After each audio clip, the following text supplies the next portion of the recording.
안녕하세요. 오늘 저희가 좀 깊게 들여다볼 자료는요. 2025년부터 의대 정원이 확 늘어나잖아요. 거기에 대한 교육부와 대학들의 어떤 대응 방안, 이걸 좀 살펴보겠습니다. 교육부, 그리고 총장협의회, 또 한국의과대학 의학전문대학원 협회, KAMC라고 하죠. 여기서 함께 발표한 내용입니다. 아시다시피 내년부터 의대 정원이 기존 3,000명 조금 넘는 수준에서 5,000명 이상으로 거의 뭐 2배 가까이 늘어나는 거죠.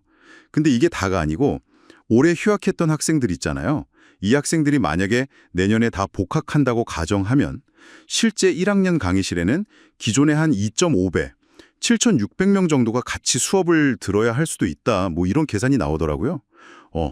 정말 엄청난 변화인데 과연 이 교육 현장에서 이걸 어떻게 감당할지 오늘 그 계획을 좀 속속들이 파헤쳐 보려고 합니다. 이게 단순히 정보 전달 차원을 넘어서요. 이 계획이 현실적으로 어떤 의미가 있는지, 또 앞으로 우리가 경험할 의료 환경에는 어떤 영향을 줄지 그런 부분까지 같이 좀 고민해보는 시간이 되면 좋겠습니다. 이렇게 학생 수가 갑자기 늘어나면 당장 뭐 강의실이나 네, 그렇죠. 공간 문제가 심각하죠. 실습 환경 같은 게 다 부족할 텐데요.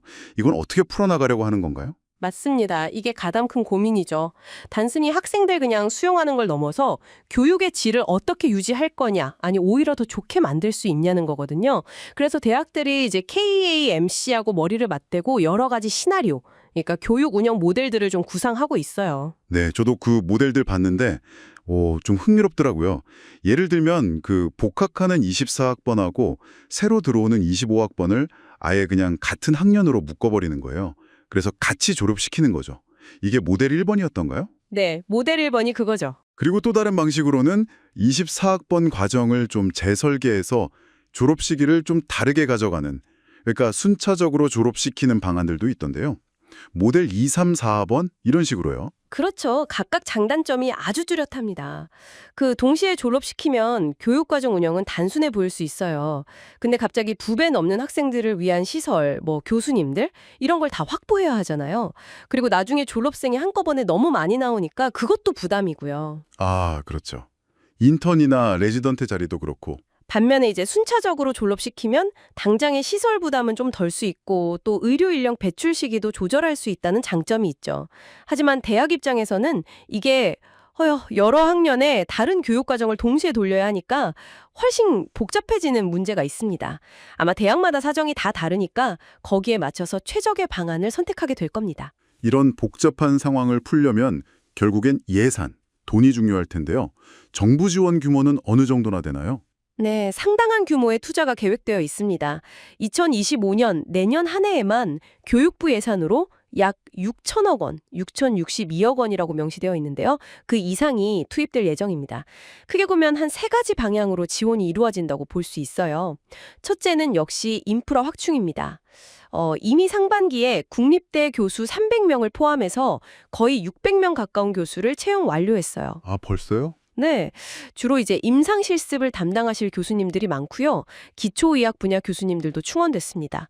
그리고 당연히 강의실, 실습실 같은 공간 늘리고요. 뭐 AI나 VR 같은 첨단 기자재 지원도 포함됩니다.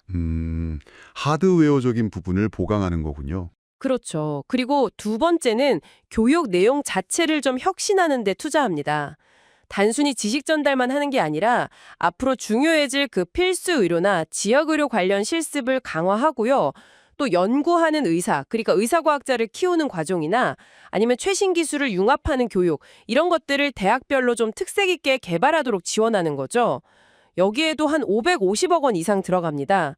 현재 통합 6년제 학제 안에서 이런 다양한 시도들이 이뤄질 걸로 보입니다. 교육의 질 자체를 높이려는 노력이네요. 네. 마지막 셋째는 이제 수련 환경, 그러니까 대학병원 자체의 역량을 키우는 겁니다. 국립대병원의 교육 연구 공간을 더 넓히고요. 또 실제 의료 환경이랑 비슷하게 훈련할 수 있는 임상교육 훈련센터라고 있어요. 이걸 전국 10곳에 새로 짓기로 했습니다. 2028년까지 완공 목표고요. 사립대병원에도 교육 환경 개선이나 필수 의료 역량 강화를 위한 융자 지원을 대폭 늘릴 계획입니다. 이것도 규모가 꽤 됩니다. 와, 단순히 그냥 강의실 숫자만 늘리는 게 아니었네요. 교육 내용부터 시작해서 병원 수련 환경까지 이 전반적인 시스템을 좀 업그레이드 하려는 의지가 엿보입니다. 특히 아까 그 모델에 따라서 여름에 졸업하는 학생들이 생길 수도 있다고 하셨는데 그런 경우에 대비해서 국가시험이나 전공의 모집 일정도 좀 유연하게 조정하겠다. 이런 계획도 있더라고요. 상당히 좀 세심하게 들여다보는 것 같기도 하고요. 네, 맞습니다. 모든 계획이 좀 차질 없이 진행되도록 교육부 아래에 전문가들이 참여하는 위원회, 가칭이지만 의학교육위원회 같은 자문기구도 만들고요. 또 대학별로 현장 지원단을 운영해서 계속 소통하고 지원할 체계를 마련 중이라고 합니다. 여기서 중요한 건 정부가 일방적으로 이렇게 해라 지시하는 게 아니라 대학이 먼저 계획을 세우고 이런 지원이 필요하다 요청하면 정부가 돕는 방식, 이른바 상향식 버텀업 접근을 강조하고 있다는 점이에요.